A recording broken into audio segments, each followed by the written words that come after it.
This is my Ultimate Fighter 8 recap for episode 6. We start off with the end of Elliot's fight against Shane, and they're all celebrating in the locker rooms. That is Mir's team. And Mir says to Junie, "You're next." He wants him to destroy Rolly, and I don't really get it because Roliando is one of the weaker members of that team of Big Nogs. But Frank wants to fight, so it's going to be the fight. Personally, I think I would have set up Junie versus Nova, but that's me. Frank visits the house for the first time. I think Big Nog's been over twice, so he's got in high spirits because his team just won their first fight, so happy times. While Mir's over, he questions Rolando's jiu-jitsu belt, black belt. He wonders where he got it from and stuff, and then Roliando goes into this long, detailed story, which seems to go in circles and stuff. And then we get a montage of people questioning, his belt, credentials, and whatnot, and it's kind of funny, I guess. Mir says that he subbed 10 in the first round to get his belt. That's the only way they would let him have it. He got it.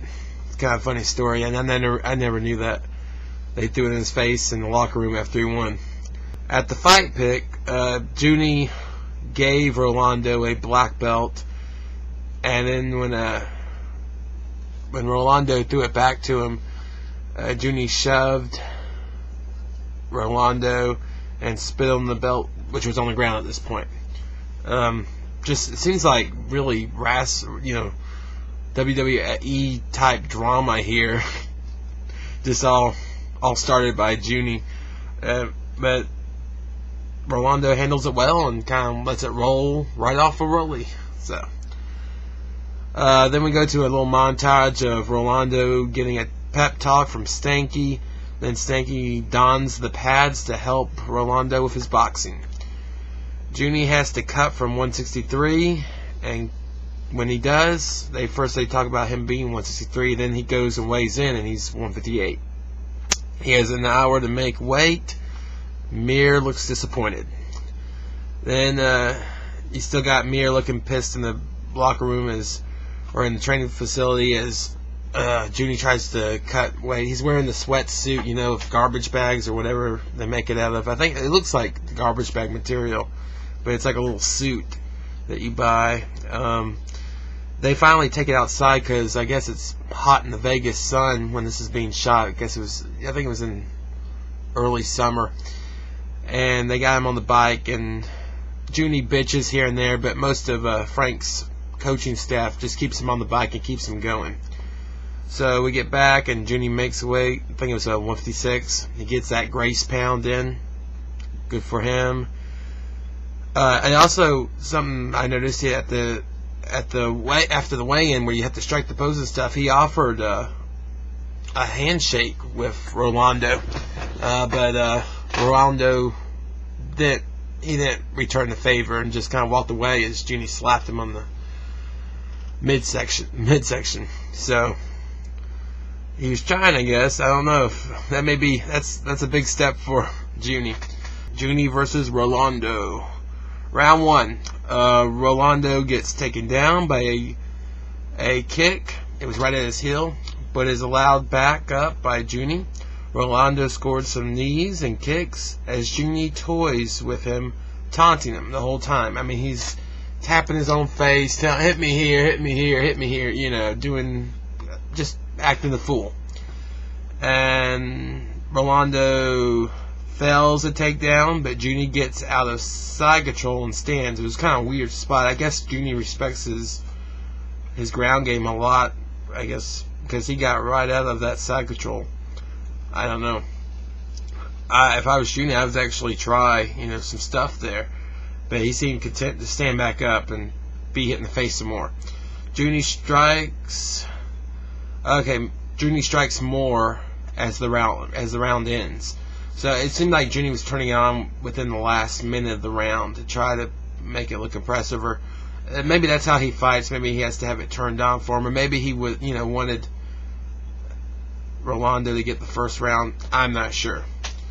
But easily I give this first round, give it to Roliando, even though he needs to work on putting the combos together, because it was pretty. He's got some shots just sitting there that he did not take, and I was like, geez, Roliando, come on, put it together. Then Stanky teach you nothing. Then round 2 rolls around. Junie sprawls out of a takedown, lands some shots, then sprawls out of another. He looked sharp. He looked much better. It looked like he was actually into the fight now. Junie keeps the pressure on as both fighters' hands are down. Throughout the fight, the fighters' hands were down. Even when they were up, they weren't up all the way. They were still kind of low. Yeah, this is good. And this is kind of, I don't know.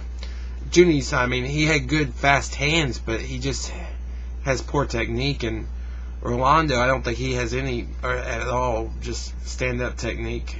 But he uses his legs well. I'll give him that. Let's see, where was I? Both look tired and sloppy. I just went over that. But Junie is putting together combos. And that was a big factor in the second round. Is Junie was hitting them all over the place, in the body and everything, and getting multiple hits in. Roliando gets knocked down, but Mir makes Junie let him back up. It seemed like right when Junie got on top of him, and he was in a good position. He had him right against the cage, and kind of stuck there. He was, going to get some jabs, and then Roliando kind of spread him out and got him back to, not in guard, but kind of just away from him. And then Mir's like, let him up. So he let him up. Roliando now taunting Junie, who's bleeding from the nose. Near the end there, Roliando was kind of taking almost Junie's persona away from him and was taunting Junie with smiles and looks and same stuff, and it was kind of weird. And the round ends with Roliando making a drive there at the end, but still I give that round to Junie. Round 2 is Junie's. Then we have round 3, both hitting their targets at will. That sums up pretty much round 3. It seems like everybody was swinging and connecting. Everything was hitting. Junie catches a foot and gets a takedown. Junie stands over him, kicking. It was a long stalemate while Roliando was on the ground. Junie was over him trying to kick at his legs, and Roliando would kick at his knees, and just back and forth like this until finally Roliando just quickly got back up, and I think he ate a punch for it. Hard shots connected by both. Last round, and that's the round.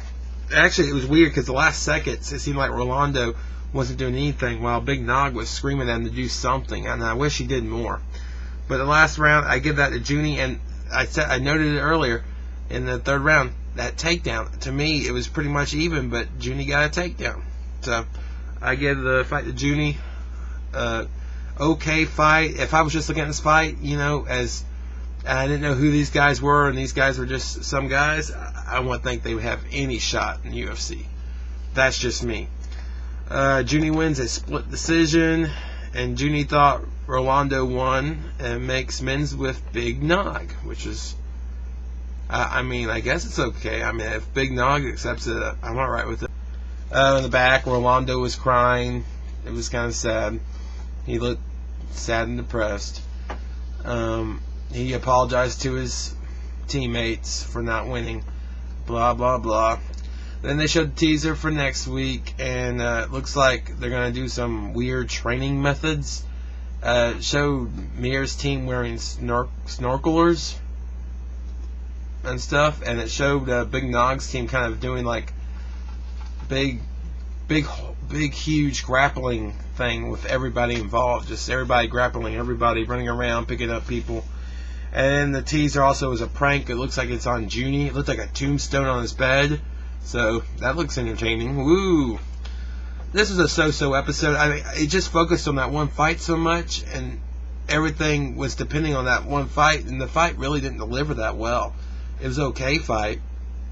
A lot of shots were landed and stuff, but the technique wasn't there, and the game plan wasn't there for either fighter. So catch you next week. hopefully a better episode.